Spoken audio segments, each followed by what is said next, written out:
c'est pas vraiment une rentrée politique, puisque nous n'avons pas cessé d'agir durant les vacances. Mais si on considère que c'est une rentrée politique, hein, c'est une rentrée politique qui se présente sous les meilleurs augures. Hein. Meilleurs augures pour trois raisons. Hein. Trois raisons. La première, vous ne pouvez pas l'ignorer, nous trouvons dans une situation politique à Nantes qui se caractérise par un éclatement des forces politiques. Alors, éclatement des forces politiques à gauche, hein, où vous l'avez remarqué, actuellement nous sommes à trois listes de gauche, Front de gauche, Parti socialiste et écolo, mais surtout éclatement des forces politiques à droite, hein, où actuellement il y a un candidat, quatre candidats pour l'UMP, hein, auxquels il faut adjoindre un candidat pour le MoDem, un candidat pour l'UDI, et c'est tout. Ça en fait donc 6 qui se disputent les voix de la droite.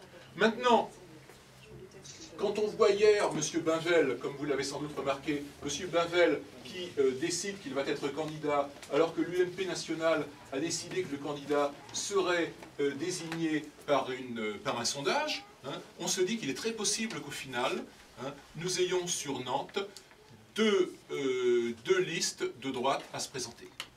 Ça serait pour nous du pain béni, hein, puisque c'est une situation où on est capable d'arriver au moins devant une des listes de la scission de l'UMP. Alors, ces scissions, c'est cet éclatement, hein, de la droite à Nantes, donne une image extrêmement négative du monde politique nantais. Bon, l'éclatement de la gauche, l'éclatement de la droite, ça a une image extrêmement négative. Ça donne du personnel politique nantais, hein, l'image de gens qui fonctionnent suivant des plans de carrière, hein, et qui ont une activité de politique aérie. Ils ne font pas de la grande politique, ils n'ont pas de grands projets, hein, ils fonctionnent uniquement suivant des petits plans assez médiocres de carrière. Voilà. Alors, quand en plus, hein, on lit, comme nous l'avons fait plusieurs capitales, donc je vous invite à regarder sur Internet, et qu'on voit les salaires, pas les salaires, les indemnités qu'ils perçoivent, hein, on se dit qu'effectivement, tous ces gens-là sont pourris, et que nous le ferons savoir. Nous le ferons savoir. Donc, l'électorat qui est hostile à Johanna Rolland, hein, il est très possible, il est même fort probable que cet électorat se retrouve beaucoup plus dans nos idées que dans les idées de M. Bainvel ou de Mme Monchamp. Hein. Voilà.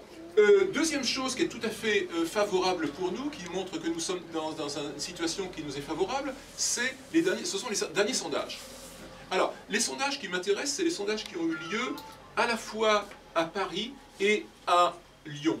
Paris et Lyon, ce sont deux villes qui, comme Nantes, sont peu favorables au Front National.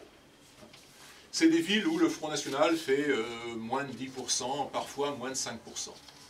Et les deux derniers sondages sur les intentions de vote montrent dans ces deux villes-là des intentions de vote à 2% supérieures à ce que Marine Le Pen a fait au présidentiel. Alors qu'habituellement, à toutes les élections locales, on baisse par rapport aux élections nationales. Là, pour la première fois, à des élections locales, on est en train de gagner des voix. Si on transpose ça, si on transpose la situation de Paris et la situation de Lyon sur Nantes, hein, ce qui est tout à fait possible, puisqu'il n'y a pas de raison que les Nantais réagissent différemment des Parisiens ou des Lyonnais, eh bien ça nous amène au premier tour à plus de 10%. Donc ça nous garantit une arrivée au second tour, ça nous garantit donc des élus.